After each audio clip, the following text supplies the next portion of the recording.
Bonsoir. Bonsoir. Ils ont leur logo, leur slogan, leur sponsor, mais ce qu'ils vendent n'a rien à voir avec une nouvelle marque de lessive ou de savon.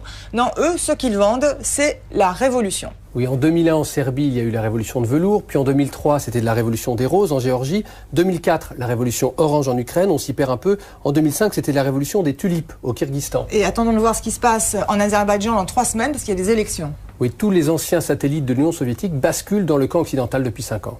Alors derrière tout ça, vous le savez, il y a des Américains, ce sont des professionnels, des experts des révolutions de velours, on pourrait les appeler les démocratiseurs. Ils ont formé des jeunes opposants au régime en place qui sont désormais rompus aux techniques les plus modernes, marketing compris. Est-ce qu'on peut faire le portrait de ces exportateurs de démocratie dans les pays de l'Est? Ils sont jeunes, ils ont tous 30 ans, ils ont tous fait des études de sciences politiques, ils ont tous été formés dans des universités américaines, et ensuite ils ont tous la volonté de se débarrasser d'un pouvoir corrompu ou semi-autoritaire qui est issu de l'ex-URSS. Les slogans, les symboles, les fleurs offertes aux forces de l'ordre, le choix d'une couleur, tout est conforme aux méthodes mises au point avant en Serbie, en Géorgie et en Ukraine. Les dictateurs doivent savoir que leur heure a sonné. Les États-Unis font tomber des dictatures et alors, c'est pas de l'ingérence. On vit à l'heure des droits de l'homme, de la démocratie, c'est comme ça. Alors, ce qui est un petit peu étonnant quand on voit ton sujet, c'est que apparemment, ils parlent très facilement, ces révolutionnaires, ils se cachent pas. Oui, c'est-à-dire qu'en fait, je pense surtout de les avoir filmés sur 5 ou 6 mois. Fait que du coup, au début, ils étaient un petit peu méfiants. Et puis finalement, c'était eux qui nous appelaient pour filmer des choses qu'on pensait à la base pas possible. C'est-à-dire même des préparations éventuelles d'autres révolutions dans d'autres pays. Manon Loiseau a enquêté plusieurs mois au plus près de ces artisans de ce nouveau programme Made in USA, ou comment les États-Unis tentent de faire main basse sur les anciennes républiques d'Union soviétique. Voici un film exceptionnel, États-Unis à la conquête de l'Est, de Manon Loiseau et Miloš Krivokapić. Serbie, octobre 2001, après 12 ans d'un règne sans partage, Slobodan Milošević est renversé par une révolution de velours. Géorgie, novembre 2003, Eduard Shevardnadze est chassé par la révolution des roses. Ukraine, décembre 2004, la révolution orange porte au pouvoir Viktor Yushchenko.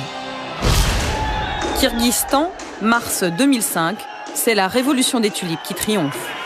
4 révolutions non violentes, 4 régimes autoritaires reliques de la toute-puissance soviétique, jetés aux oubliettes de l'histoire en quelques semaines.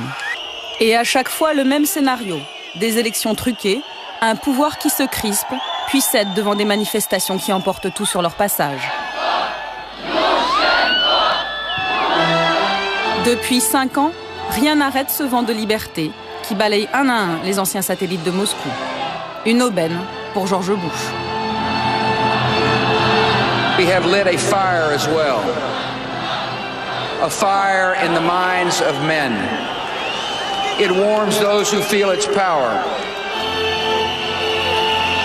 It burns those who fight its progress.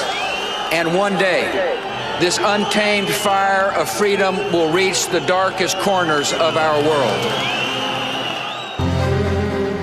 Une contagion révolutionnaire qui, un à un, retourne des régimes longtemps favorables à Moscou et qui commence sérieusement à irriter Vladimir Poutine, le maître du Kremlin. Самое опасное, знаете, создание системы перманентных революций. То розовых, то каких-то там голубых еще придумают. Вот жить нужно привыкнуть по закону. Mais comment sont nées ces révolutions? Qui les inspire? Qui les prépare? Qui les finance? Quels sont les prochains pays sur la liste? Pour chercher des réponses à ces questions, nous avons entamé un long périple. En Slovaquie, en Serbie, en Géorgie, en Ukraine, au Kyrgyzstan, mais aussi à Moscou et à Washington. Pendant plusieurs mois, nous avons suivi les leaders de ces révolutions, ceux que Bush appelle les combattants de la liberté. Mais nous avons aussi retrouvé ceux qui se cachent dans l'ombre de ces révolutions de velours.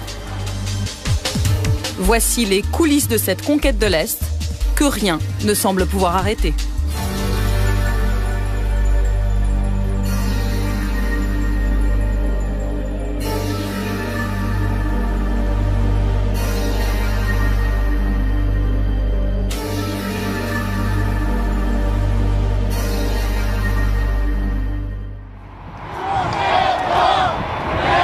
Bratislava, février 2005.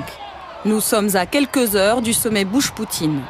C'est le premier face-à-face entre les deux hommes depuis que la révolution orange a fait basculer l'Ukraine dans le camp américain. Officiellement, c'est le sommet de la réconciliation entre Moscou et Washington. Mais dans un salon discret de l'hôtel Marriott, c'est une toute autre partition qui se joue. Ce soir, la délégation américaine donne un cocktail très privé. Conseillers politiques, hommes d'affaires, lobbyistes. Dans ce salon, que des proches de George Bush, triés sur le volet. Et dans un coin de la salle, les stars de la soirée. Tous les leaders des révolutions de couleur qui ont balayé à l'Est les régimes favorables à Moscou. C'est George Bush qui les a invités personnellement pour les remercier. Je voulais vous remercier d'être tous venus ici. Ce qui nous rassemble, c'est notre cause commune, la liberté. C'est important que nous puissions nous parler entre Serbes, Ukrainiens et Géorgiens, et aussi avec nos amis biélorusses. Autour de la table, 3 vétérans de cette nouvelle internationale révolutionnaire. Ivan Marovic, 33 ans, leader du mouvement étudiant serbe Otpor, qui a fait tomber Milosevic. Giga Bokeria, 34 ans, leader du mouvement étudiant géorgien Khmara, qui a renversé Edouard Shevardnadze. Vladislav Kaskiv, 32 ans, ukrainien, leader de la révolution orange. Autour de la table, on fait des projets. Tu sais, on m'a demandé d'aller voir ce qu'on peut faire à Cuba. T'as besoin d'un visa pour aller à Cuba, toi? Eh bien, pas nous. Pas nous.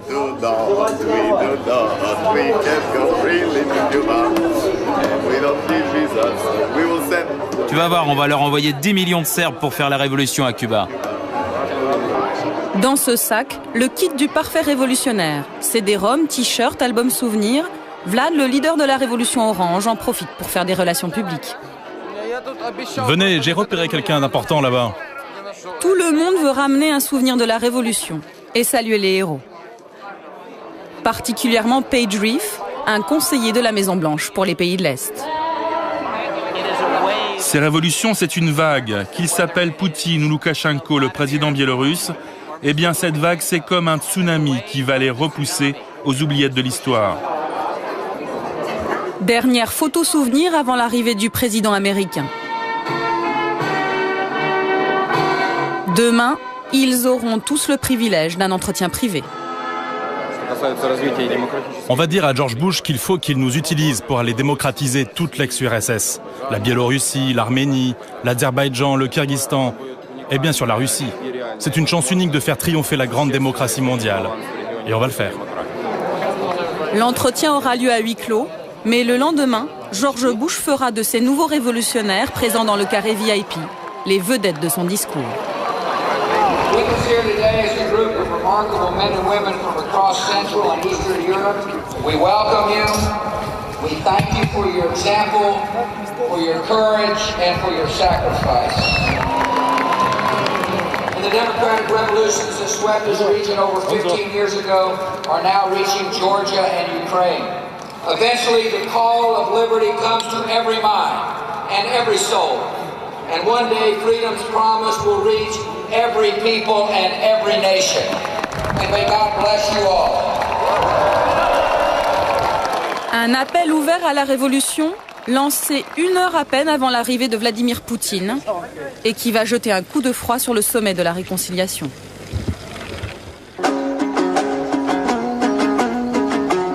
Dix jours plus tard, notre enquête nous conduit à 6000 km de Bratislava, au Kyrgyzstan.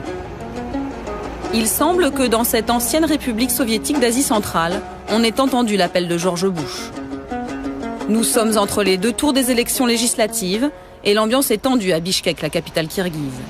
Ici, pas de pétrole, pas de richesse naturelle, mais une frontière avec la Chine.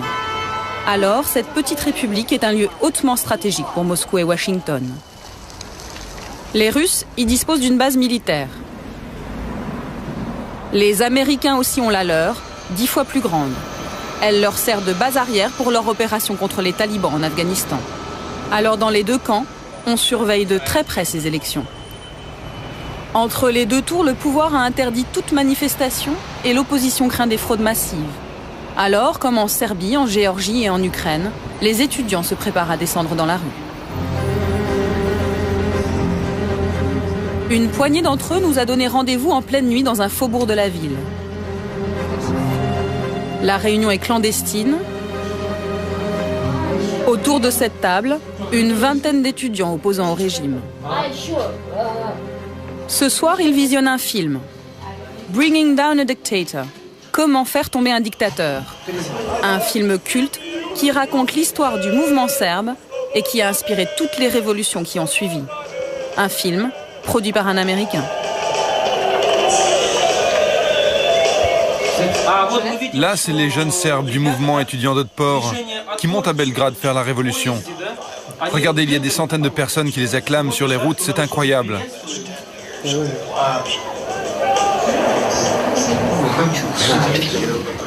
Là, c'est leur leader. Ils racontent qu'eux non plus n'avaient pas de bureau, comme nous. Eux aussi étaient obligés de se rassembler clandestinement dans les cafés et de communiquer par Internet. Ce film, on l'utilise dans nos séminaires pour montrer aux étudiants que l'on peut faire quelque chose au Kyrgyzstan. Si les Serbes sont arrivés à faire leur révolution, pourquoi pas nous? Ce film, ça prouve tout simplement que des étudiants, des jeunes, peuvent faire tomber un régime. Tous ensemble.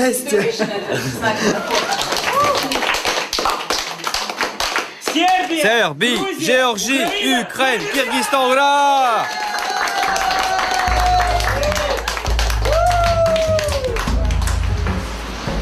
Ce film, Edil l'a vu des dizaines de fois. Comme beaucoup de combattants de la liberté, il a étudié aux États-Unis grâce à une bourse offerte par le gouvernement américain. Juste retour des choses, aujourd'hui il travaille pour NDI, l'Institut national démocrate, une fondation dirigée par Madeleine Albright. Pour ces élections, c'est lui qui est chargé de recruter des observateurs indépendants. Ce matin, il fait une dernière réunion. Les autres observateurs attendent de vous que vous soyez des leaders. Ils attendent que ce soit vous qui posiez des questions lorsqu'il y aura des infractions dans les bureaux de vote. Soyez actifs, surtout les jeunes. Vous êtes l'avant-garde. J'espère que j'ai été convaincant. De son bureau, Edil est aux premières loges. Il sait que chaque élection est une chance à saisir. Là, c'est la place centrale. Bien sûr, il n'y a pas encore des milliers de personnes sur la place. Mais peut-être que ça arrivera un jour. Et on pourra faire comme ça, regardez. Demain, c'est le jour des élections. Et on peut même l'enregistrer. Demain, c'est le jour des élections. Venez tous voter. Regardez.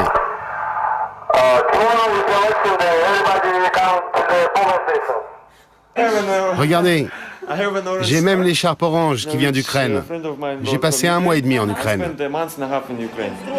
C'est l'Institut national démocrate qui a envoyé Edil observer 1 mois et demi les coulisses de la révolution orange. Ça, c'est le fameux imperméable de la révolution orange. Je me souviens, c'était tard. La nuit, sur la place centrale, il faisait froid, il y avait de la neige, et il y avait des milliers de personnes qui portaient ces imperméables. J'étais tellement fasciné par l'opposition ukrainienne, ils avaient tellement d'argent, ils étaient tellement organisés, que j'ai pris ça pour le montrer à tout le monde ici et dire « Regardez, ils étaient prêts à la révolution, ils avaient même leurs imperméables qu'ils distribuaient dans les rues. » Ça se porte comme ça.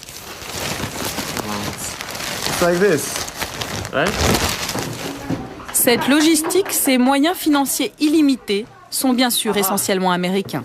Près de 60 millions de dollars ont été dépensés l'année des élections en Ukraine. Au Kyrgyzstan, les dollars pleuvent aussi. 50 millions pour la location de la base militaire et 50 millions pour aider les associations favorables à la démocratie. Celle d'Edil touche 110 000 dollars pour surveiller le bon déroulement des élections. Alors forcément, à la une du journal que publie l'association, on sait être reconnaissant. Là, c'est le discours de Bush le jour de son investiture. Vous savez, ici, on est partagé sur George Bush. C'est pas mon président préféré. Mais quand un président américain dit que tous ceux qui vivent sous la tyrannie Sache que les États-Unis ne vous oublieront jamais, que jamais nous ne pardonnerons aux dictateurs, et que le jour où vous vous lèverez pour défendre votre liberté, nous serons avec vous. Et bien là, on le met en première page, parce que c'est important. On mérite notre liberté. Nous avons voulu voir à quoi ressemblaient ces Américains qui exportent la démocratie dans les coins les plus improbables de la planète. Pour les rencontrer, il faut aller dans un autre lieu tout aussi improbable, le golfe de Bishkek, la capitale kirghize. Autour de cette table, les représentants des principales organisations américaines présentes sur place. Mike Stone, 52 ans, ancien journaliste, dirige l'association Freedom House chargée de défendre la liberté de la presse.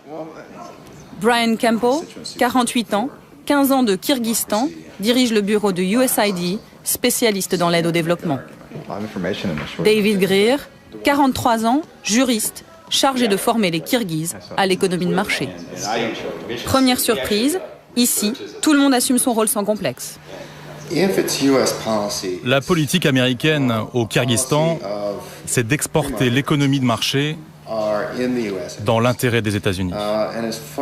Et quant à notre influence ici, eh bien, on vient avec ce que le monde développé a de meilleur en termes de principes économiques. Voilà. Quelles sont les motivations politiques de Washington derrière tout cela, derrière notre présence ici? Je ne sais pas, mais je n'ai aucun problème avec ce que l'on fait ici, car je suis persuadé que c'est pour le bien des gens et que si ça marche, ça rendra le monde un peu meilleur. Moi, je ne crois pas que l'impérialisme soit une mauvaise chose, si cela veut dire des élections libres, une justice indépendante et des médias libres. C'est exactement ce qu'on est en train de faire ici et c'est très bien. Et franchement, je me fiche de ce que Poutine peut en penser, car lui, il était à la tête du KGB. Donc on connaît par cœur ses réactions et ça n'a aucune importance. Voilà, c'est tout. Et les méthodes du KGB, Mike Stone les connaît. Avant le Kyrgyzstan, il a perfectionné son swing en Hongrie, puis en Biélorussie. Ce Texan de 52 ans dirige la seule imprimerie du pays qui ose publier les journaux d'opposition. C'est de nuit qu'il nous y emmène. Il préfère être discret. À quelques jours du scrutin, la pression du KGB local est à son maximum. Alors Ruslan, c'est où? Ils sont par là-bas. Il est 3 heures du matin. Les ouvriers de l'imprimerie ont repéré une voiture stationnée tout près. Ce soir, la police secrète est de sortie, mais pas tout à fait sur le coup. Alors Mike, il n'y a personne? Si, ils dorment dans la voiture. C'est pas vraiment du bon espionnage. Ah non, ça c'est clair. Je vais rester ici jusqu'à ce que chaque exemplaire sorte de mon imprimerie.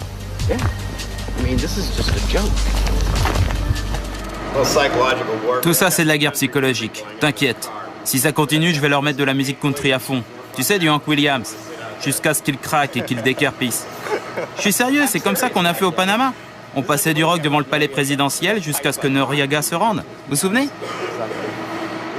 C'est ici que Mike et son association Freedom House impriment les 6 journaux d'opposition du pays. Avant son arrivée, il dépendait entièrement du bon vouloir du pouvoir. Dans l'imprimerie, le ton est tout de suite donné. Sur les murs, un message d'encouragement du peuple américain au peuple kirghize. Et sur les rotatives, un petit rappel du nom du généreux donateur, le département d'État américain chargé de la démocratie, du travail et des droits de l'homme. Tout un programme. Mais depuis 10 jours, le gouvernement kirghize a privé l'imprimerie de courant à cause de cette une. Ça, c'est la fameuse une. On peut lire la maison que le président Akayev s'est fait construire.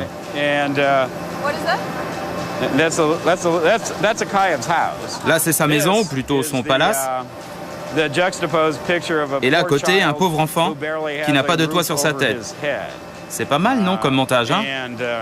Ce qui est intéressant, c'est que 5 jours après avoir publié ce numéro, ils nous ont coupé l'électricité.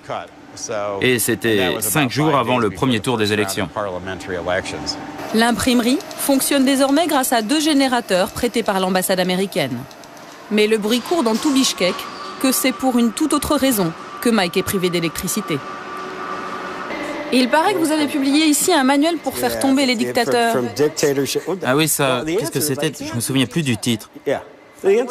Je crois que ça s'appelle De la dictature à la démocratie. Mais c'est bien le livre qui a inspiré tous les jeunes révolutionnaires, ukrainiens, serbes, géorgiens. C'était leur Bible, non? Oui, en fait, je ne sais pas comment, mais on s'est fait embarquer dans toutes ces histoires de révolution de velours, orange, rose. Moi, je dis tout le temps, je veux une révolution verte, une révolution du dollar. Amenez l'argent et on imprimera tout ce que vous voulez. Mike Stone, simple homme d'affaires, il nous affirme qu'il se souvient à peine avoir imprimé le petit livre des révolutions. Pourtant, c'est bien chez Mike Stone que Tolekan Izmailova, membre de l'opposition kirghize, s'approvisionne. C'est elle qui a fait traduire l'ouvrage et qui le distribue clandestinement sous forme de journal. Ça s'appelle « De la dictature à la démocratie ». C'est de Gene Sharp. Je l'ai traduit en kirghize. C'est notre Bible. Il va sauver le peuple kirghize. C'est une arme puissante. Ça explique comment faire tomber un régime dictatorial de manière non violente. Les Serbes, les Géorgiens, les Ukrainiens s'en sont tous servis pour faire leur révolution. Ça explique les faiblesses de la dictature. Comment organiser une révolution non violente.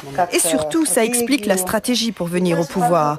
J'en ai fait imprimer 6000 exemplaires et il n'en reste plus qu'une centaine. Il faut que j'en imprime d'autres. Les étudiants se l'arrachent. Ils le distribuent dans toutes les facs. Ils aiment tellement ça dans mon village qu'ils attendent la suite. Ils ont tous envie de changer le pouvoir. J'ai envoyé des milliers de copies dans tout le pays. Dans le nord, on a des militants qui le distribuent. Dans le sud, c'est déjà très populaire. Ça commence à marcher. Les révoltes ont déjà commencé là-bas. Retour à l'imprimerie. Mike Stone prépare la une du lendemain. Une première page encore très politique qui ne va pas arranger ses relations avec les autorités. Regardez, là c'est le président Kuchma, l'Ukrainien, et Shevardnadze, le Géorgien. Ils ont été rayés. Et puis on a écrit Akayev est le prochain sur la liste. Akayev, c'est le président kirghize, bien sûr. Élu la première fois il y a 15 ans, à plus de 95% des voix. En fait, ça pourrait être un nouveau jeu. Nommez le dictateur, essayez de savoir qui est qui. Là, Loukachenko, Poutine, et là, c'est qui? Visiblement, Mike Stone n'a peur de rien, sans doute parce qu'il peut compter sur le soutien indéfectible de son patron, le sénateur républicain John McCain, un proche de George Bush. Nous sommes allés le rencontrer au Sénat américain à Washington. C'est lui qui dirige depuis plus de 10 ans le puissant IRI, l'Institut international républicain chargé d'exporter la démocratie dans le monde. C'est son institut qui finance en partie l'imprimerie de Mike Stone et le sénateur n'y voit aucune ingérence dans les affaires kirghizes. Je ne crois pas qu'apprendre aux gens ce qu'est la démocratie, c'est vouloir renverser un gouvernement.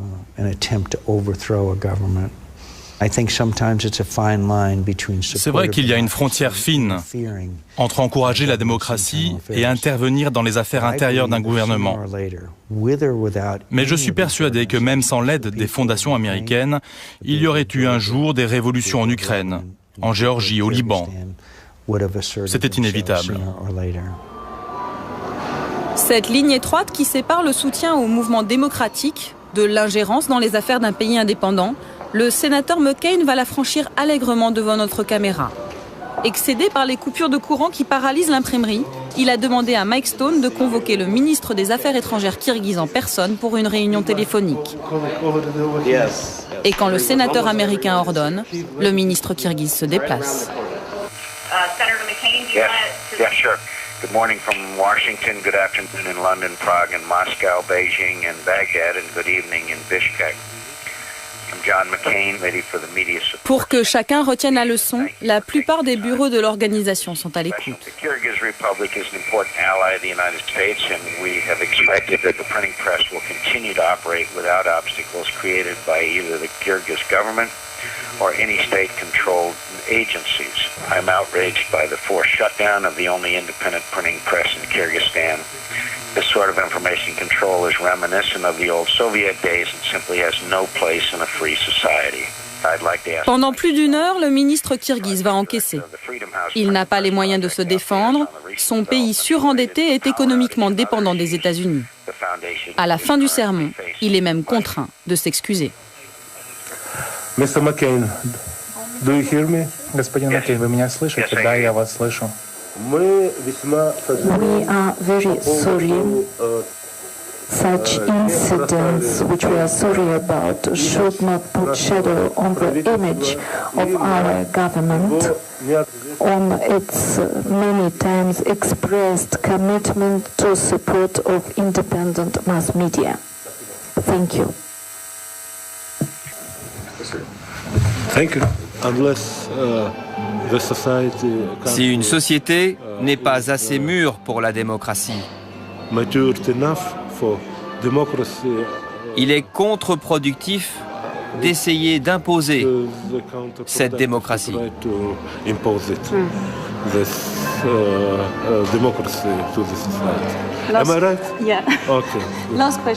Beaucoup de personnes aujourd'hui parlent d'une révolution orange au Kyrgyzstan. Vous pensez que c'est possible?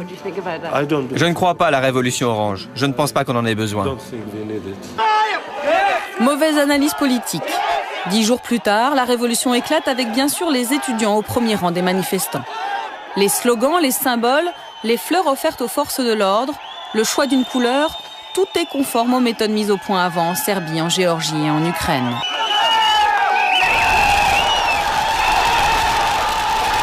En 2 heures, le pouvoir est balayé, le palais présidentiel est pris d'assaut. Et le régime du président Akayev, qui régnait en maître depuis 15 ans, s'effondre.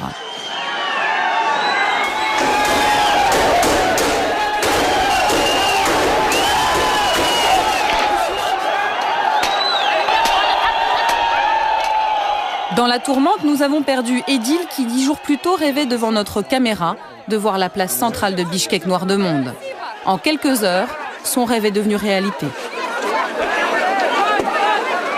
Mais Edil n'a pas pu profiter de la victoire, il a été l'un des tout premiers à être arrêté. On le voit sur ces images de la télévision kirghize se faire embarquer par les forces de l'ordre. Quelques jours plus tard, nous le retrouvons. Il nous a donné rendez-vous devant le palais présidentiel, fermé pour cause de révolution. Pour lui, aucun regret, la fin justifie bien les moyens. On dira encore, comme pour la révolution ukrainienne, comme pour la révolution géorgienne, que tout ça c'est un projet américain. Eh bien, même si ça l'est, ça m'est égal. Je ne vais pas m'excuser. Et personne ne devrait s'excuser. On vit au XXIe siècle. Les dictateurs doivent savoir que leur heure a sonné. Les États-Unis font tomber des dictatures et alors, c'est pas de l'ingérence. On vit à l'heure des droits de l'homme, de la démocratie. C'est comme ça. Pour Mike Stone, l'imprimeur golfeur, aucun regret non plus. Alors Mike, vous êtes satisfait aujourd'hui? Ah oui, je suis heureux. Car le régime d'Akayev faisait tout pour nous faire perdre notre business. Et maintenant, on va enfin pouvoir travailler normalement. En fait, ce qu'on ressent, nous tous ici à l'imprimerie, c'est sans doute un sentiment de mission accomplie. Nous laissons Bichkek à sa révolution et Mike à ses affaires. Direction Boston. Nous voulons rencontrer l'auteur du petit livre que tous les révolutionnaires s'arrachent. Il travaille ici, à la fondation Einstein qu'il a créée en 1983. C'est un universitaire qui théorise depuis 40 ans sur la révolution non violente. Il s'appelle Gene Sharp. Il a écrit son livre il y a 15 ans. Un sentiment de mission accomplie. Nous laissons Bichkek à sa révolution et Mike à ses affaires. Direction Boston. Nous voulons rencontrer l'auteur du petit livre que tous les révolutionnaires s'arrachent. Il travaille ici, à la fondation Einstein qu'il a créée en 1983. C'est un universitaire qui théorise depuis 40 ans sur la révolution non violente. Il s'appelle Gene Sharp. Il a écrit son livre il y a 15 ans. Depuis que les révolutionnaires serbes en ont fait leur Bible, les traductions se multiplient. Je n'en reviens pas. Il a déjà été traduit en 21 langues. Et il n'en finit plus de se répandre. Son livre « De la dictature à la démocratie » est un véritable mode d'emploi de la révolution pacifique, avec des recettes simples comme « Comment fraterniser avec la police, pilier de toutes les dictatures ». Par exemple, en Serbie, l'opposition a appliqué à la lettre nos conseils. Et ils ont procédé par étapes pour neutraliser l'armée et la police, pour que le jour de la révolution, la répression soit moins brutale. 2 ans avant la chute de Milosevic, Des garçons et des filles de 14 ans envoyaient des colis avec de la nourriture aux policiers pour affaiblir leur morale et leur soumission à Milosevic. Plus tard, les leaders de la révolution ont contacté des officiers supérieurs du régime pour négocier, pour que le jour J, les cordons de police se brisent et laissent passer les manifestants. Et c'est ce qui s'est passé.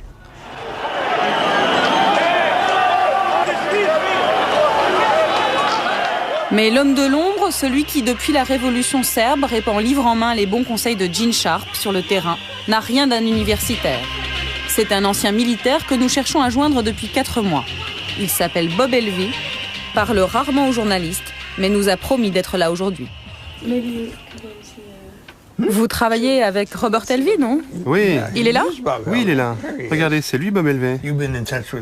Bob Elvie a passé 30 ans dans l'armée américaine comme officier d'infanterie. Il a participé à la formation de l'opposition birmane, alors il sait exactement comment affaiblir une armée et désorganiser un pouvoir. Il faut s'attaquer aux piliers du pouvoir, l'armée, l'administration. Il faut leur faire quitter le camp du régime autoritaire et les amener dans votre propre camp. Il ne s'agit pas de les détruire, mais de les retourner, de leur faire comprendre qu'il y a une place pour eux demain dans un gouvernement démocratique. C'est l'institut du sénateur républicain McCain, celui qui finance l'imprimerie de Mike Stone à Bishkek, celui qui sermonne le ministre kirghize, qui 2 mois avant la chute de Milosevic a demandé à Bob Elvie d'aller dispenser ses conseils aux jeunes Serbes. Nous sommes allés à Belgrade retrouver Srdja Popovic, un des tout premiers à avoir suivi le stage de Bob Elvie. Ce leader de la révolution serbe dirige aujourd'hui un café branché de Belgrade. On a rencontré Bob Elvie en avril 2000. On était déjà une vraie force d'opposition au régime, mais son expérience nous a beaucoup aidés, ça a été décisif. Ce qu'il nous a appris, c'est qu'il faut sélectionner des personnes dans le système, comme par exemple la police, puis leur envoyer constamment le message que nous sommes tous des victimes, eux comme nous. Eux, ils sont des victimes parce que ce n'est pas le rôle de la police d'arrêter des gamins de 13 ans. L'une des premières choses qu'on a appris, c'est d'être visible le plus possible. Il faut choisir un symbole. Nous, c'était le point fermé. En Ukraine, c'était la couleur orange. Ça, c'est l'outil de communication. Ensuite, on passe à l'action publique, aux manifestations. Comme ça, on mobilise les masses parce qu'il faut beaucoup de monde pour gagner une bataille. Une méthode redoutablement efficace. 3 mois après le stage organisé par Bob Elvie, le régime de Milosevic tombe. Depuis, les Serbes sont devenus les VRP de la méthode Elvie. Ils exportent leur savoir-faire partout où on rêve de révolution. Ce sont eux qui ont aidé les Géorgiens à chasser Edouard Shevardnadze du pouvoir. Ce sont eux qui ont aidé à préparer la révolution orange. La méthode est toujours la même. 2 mois avant les élections, des stages discrets sont organisés pour former des leaders étudiants. Nous sommes allés en Ukraine où nous avons retrouvé des images d'un de ces stages. Nous sommes 2 mois avant la révolution orange. Les élèves sont ukrainiens et rêvent de révolution. Les professeurs sont serbes et ont déjà mené à bien la leur. Il faut que vous sachiez que vous n'êtes pas seul, que beaucoup de gens veulent vous aider à l'extérieur, qu'ils connaissent votre douleur, qu'ils vont tout faire pour que vous viviez un jour dans un pays démocratique, dans une Ukraine libre. On leur a appris comment créer leur organisation, comment faire de leur mouvement une véritable marque, comment créer des logos, comment faire passer des messages, comment recruter du monde, mobiliser les gens autour de leur cause et bien sûr comment trouver de l'argent. Autres intervenants pendant ces stages, les représentants des organisations américaines. Ce sont eux qui payent les Serbes pour intervenir ici. Ceux-là appartiennent à la fondation du sénateur McCain et à Freedom House. Le pouvoir est convaincu qu'il va encore s'en sortir en trichant, que personne ne les regarde. Il faut que l'on change cela, qu'ils sachent qu'on les observe. Vous avez tous déjà vu Spider-Man, Batman ou Superman. Bon, à chaque fois, il y a un personnage que personne ne voit, qui contrôle la ville qui observe tout, qui est partout. Eh bien, c'est exactement ce qu'on doit faire. Être partout et terroriser le pouvoir. 10 jours après ce premier séminaire, les meilleurs éléments sont en Crimée pour un stage plus pratique. C'est ici que les formateurs serbes mettent la dernière touche à la véritable petite armée chargée de mobiliser les électeurs ukrainiens. Nous ne sommes plus qu'à 1 mois et demi des élections. Ce stage est financé par Freedom House, la même organisation qui finance l'imprimerie du Kyrgyzstan. Nous décidons donc d'aller à New York au siège de Freedom House. C'est Adrian Karatnitsky qui, au sein de l'association, est chargé du dossier ukrainien. En passant dans le couloir avant d'arriver dans son bureau, il en profite pour nous donner un petit cours de démocratie. Les pays libres sont en vert. L'Ukraine et la Géorgie sont encore en jaune, c'est-à-dire semi-libres. Car cette carte date de l'année passée, juste avant la révolution orange. Et puis, ils n'ont pas encore consolidé leurs institutions. Et en bleu, ce sont les pays cibles, les pays qui ne sont pas libres. C'est la Russie, la Chine, l'Iran, l'Arabie Saoudite, etc. Pour les Ukrainiens, on a donné une petite bourse de $30 000 pour qu'ils puissent rassembler des centaines d'activistes dans le sud de l'Ukraine, en Crimée. Ils ont été entraînés à l'action civique et à surveiller les élections.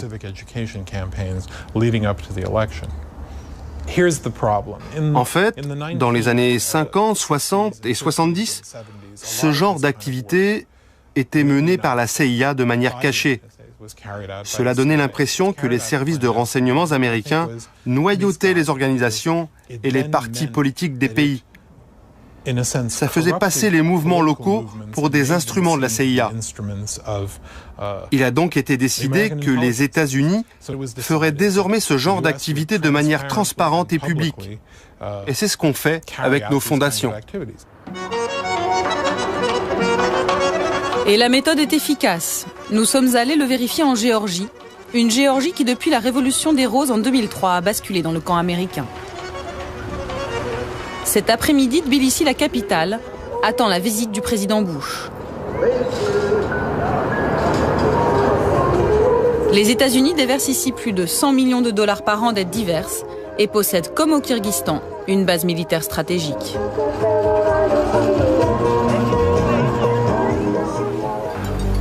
Ici, c'est cet homme, George Soros, le multimilliardaire américain proche du Parti démocrate, qui a aidé les leaders de la Révolution des Roses grâce à sa fondation, Open Society.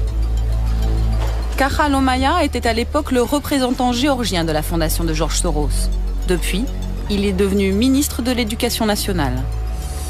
On a joué un rôle important pendant les élections. L'un de nos programmes, par exemple, c'était d'inciter les gens à aller voter.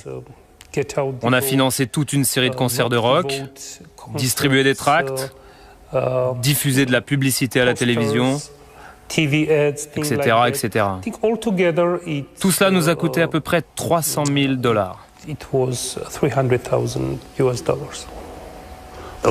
Là, c'est moi avec Bush père.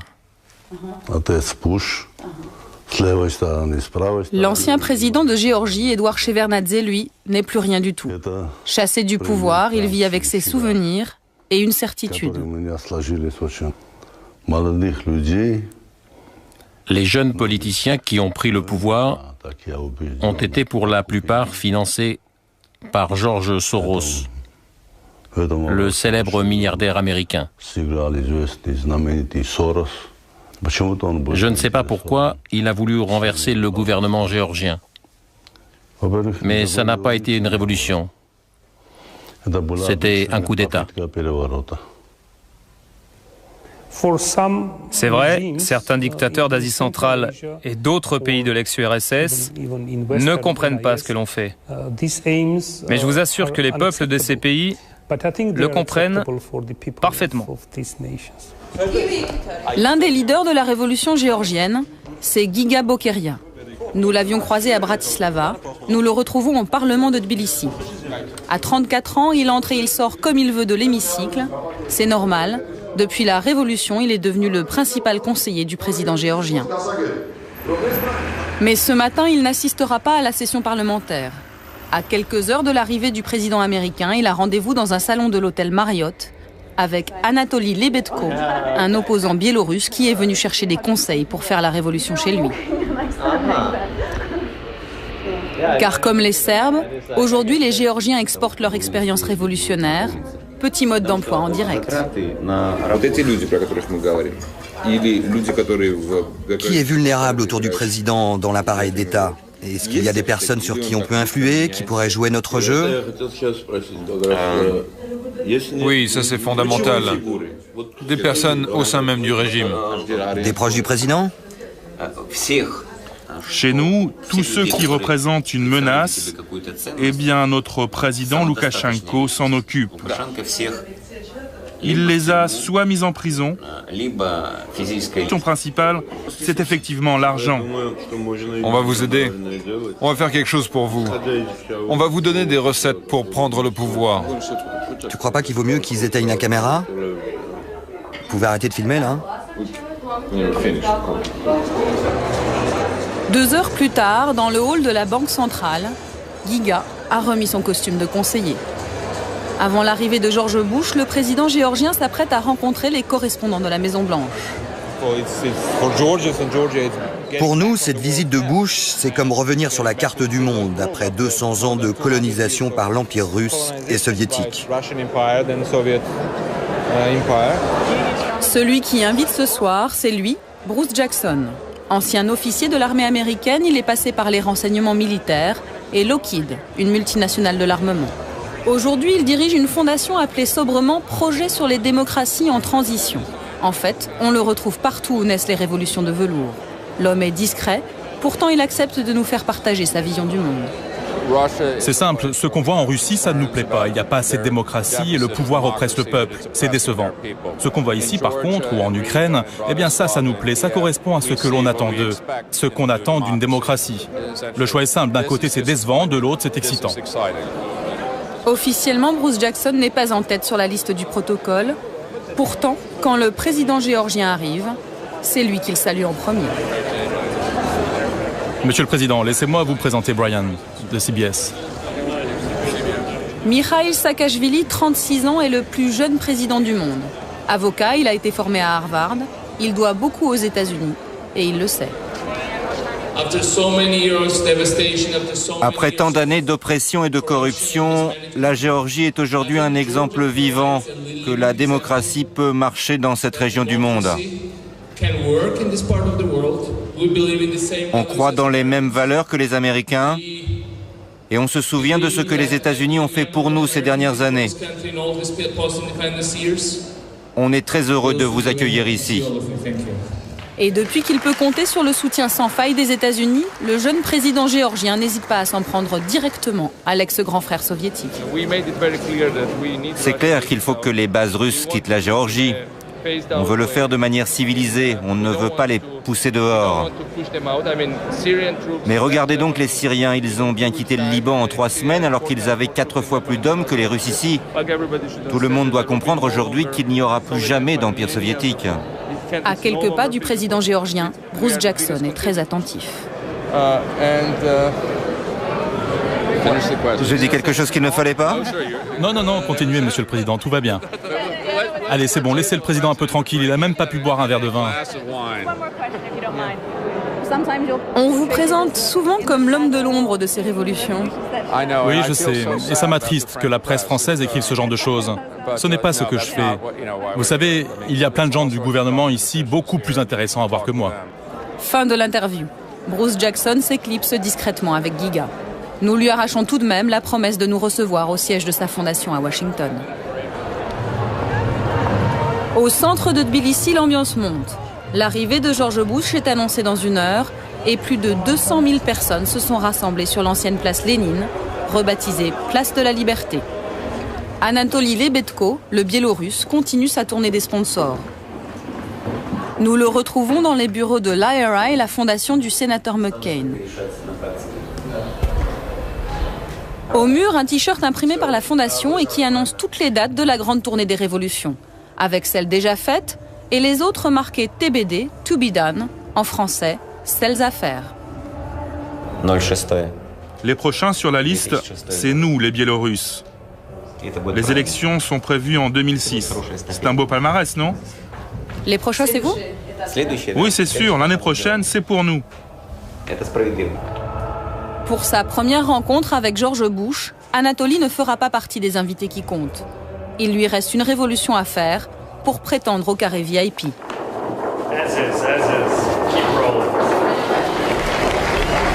Il est 15h. George Bush prend la parole pour marteler le même message, toujours et encore.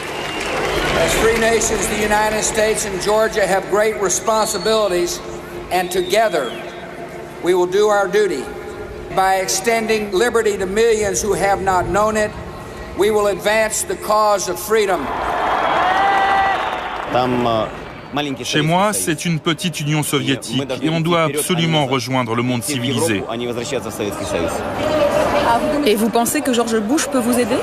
Je crois que c'est au peuple biélorusse de décider de son destin, mais c'est clair que vu notre situation, on a besoin de l'aide internationale. C'est essentiel pour nous. C'est une question de survie.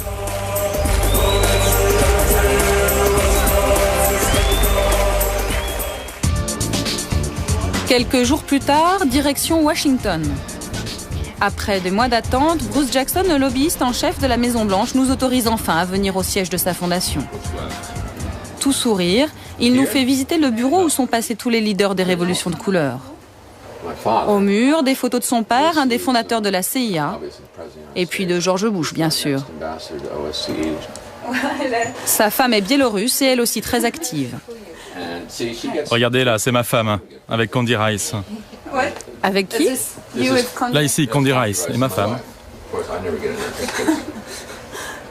Alors elle est comment, Condi Rice? Vous avez l'impression qu'elle vous soutient?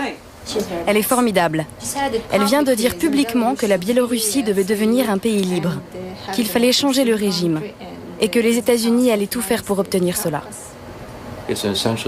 En fait, on a créé un ministère des Affaires étrangères parallèle. Le président biélorusse, Loukachenko, ne peut pas être reçu à la Maison-Blanche et nous, on peut. Surprise, nous voyons débarquer Giga Bokeria, le leader de la révolution géorgienne. De passage à Washington, il est venu saluer Bruce Jackson et se féliciter avec lui du démantèlement des bases russes dans son pays, 10 jours à peine après la visite de George Bush à Tbilissi. Regarde, je t'ai apporté un t-shirt historique. Je suis pas sûr de la taille, mais c'est le t-shirt de la révolution géorgienne. C'est un collector, il n'en reste que 12 en Géorgie.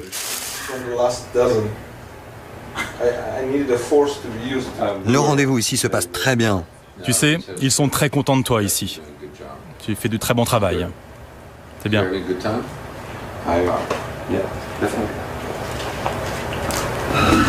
Deuxième surprise de la journée, l'arrivée de ces deux jeunes étudiantes russes opposant à Vladimir Poutine.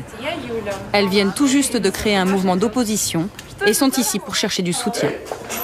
Bruce Jackson ne tient pas à ce que nous restions, c'est sa femme biélorusse qui insiste. Les deux jeunes Russes sont surprises elles aussi. Elles ne s'attendaient pas à rencontrer le héros de la révolution géorgienne. Vous connaissez Giga Bokeria? Giga, le roi de Géorgie, le héros de la révolution. Enchanté.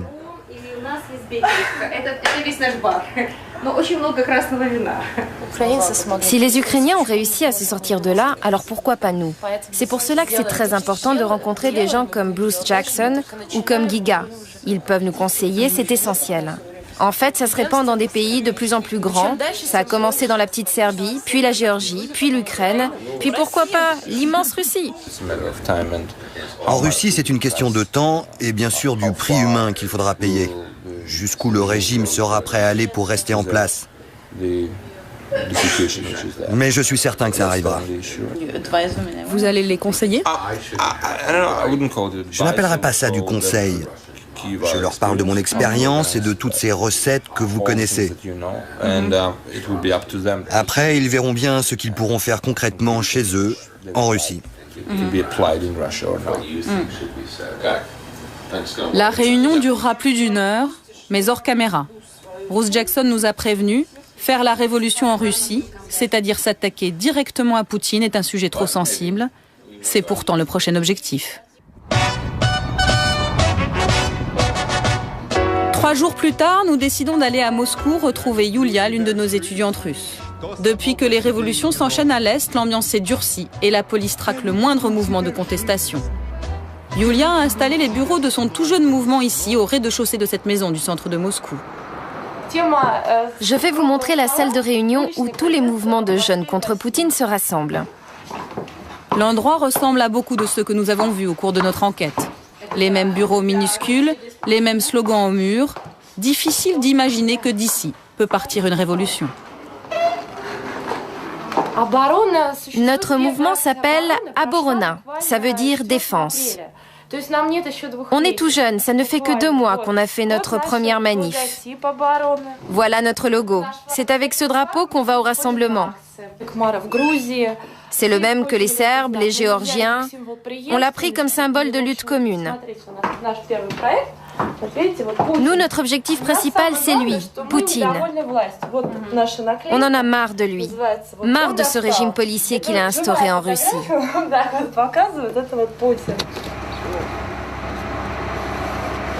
Ce matin, les militants du mouvement organisent leur 3e manifestation. Tous ont été arrêtés après la 2e et sortent juste de garde à vue. Les flics nous ont vraiment pris comme cible ces derniers temps. Les aumônes, les forces spéciales, nous ont même fichés. Ils ont nos noms et nos photos et nous montrent du doigt pour nous faire sortir des manifs et nous arrêter. Léna a 21 ans. Elle est étudiante en économie. Toutes ces révolutions de couleurs qui ont lieu dans les autres pays ont crispé le pouvoir en Russie. Le Kremlin parle de la peste orange. Il n'arrête pas de dire, en Russie, il y a le risque de la peste orange. Ils ont vraiment peur. Ces fascistes du Kremlin sont terrorisés qu'il y ait une révolution orange ici. Que le peuple russe se révolte et fasse tomber le régime de Poutine. Finalement, les intimidations de la police ont marché.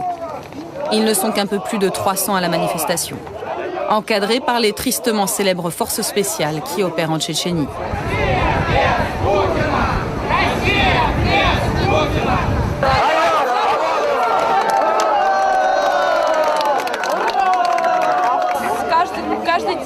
Il n'y a pas beaucoup de monde, mais tous les jours, 2 ou 3 personnes veulent rejoindre le mouvement.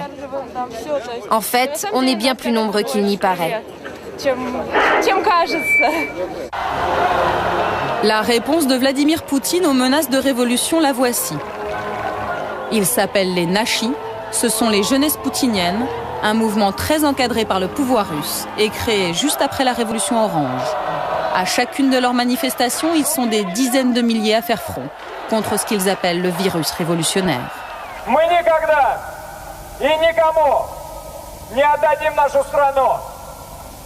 В нашей стране всегда будем только мы, и только мы будем ею управлять. Au Kremlin, on a même mis secrètement en place un ministère de la contre-révolution. C'est l'éminence grise de Poutine, Gleb Pavlovski, qui en a eu l'idée. C'est un fidèle du pouvoir. Vous savez, les Nashis, ça n'est que la partie visible de la contre-révolution, du Front uni pour Vladimir Poutine.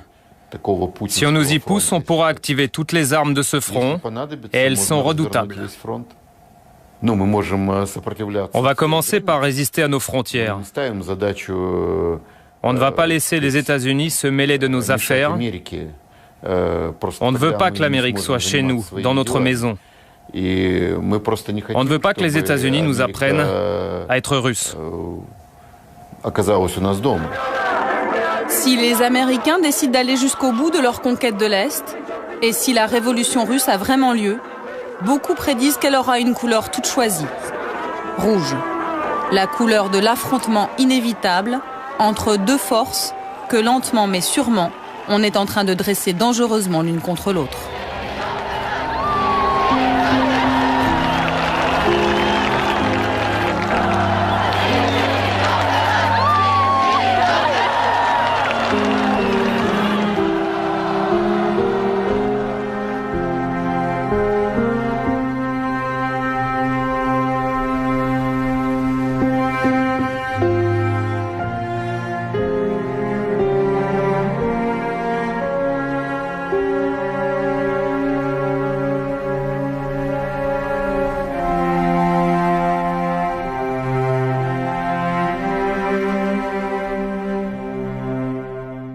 L'agenda des 3 prochains pays qui vont tomber, normalement, si c'est une science infaillible, la révolution libérale, ça serait quoi? Donc Azerbaïdjan. En novembre. Voilà. Dans quelques jours, en novembre, dans 2 ouais. semaines. Kazakhstan en décembre. Mais là, c'est un régime vraiment autoritaire, donc pas sûr. Et Biélorussie annoncé, mais... En janvier. En janvier, oui. Est-ce que vous savez que vous, citoyens, vous avez le droit de consulter les emails d'un ministre ou les notes de frais d'un élu? En France, la loi le permet. Allô? Oui. Bonjour. En fait, j'aurais voulu savoir comment est-ce que je pouvais me procurer un double ou une photocopie d'une lettre qui a été envoyée par Monsieur de Villepin le 31 janvier 2005 à Monsieur Thomas Bodström, ministre de la Justice. Oh bah pour moi, pour ma propre information. Eh bien voilà, c'est un casse-tête comme souvent avec l'administration. Retrouvez-nous la semaine prochaine à 22h55 pour les abus de pouvoir de l'administration. D'ici là, bonne semaine sur Canal. Bonsoir. Bonsoir.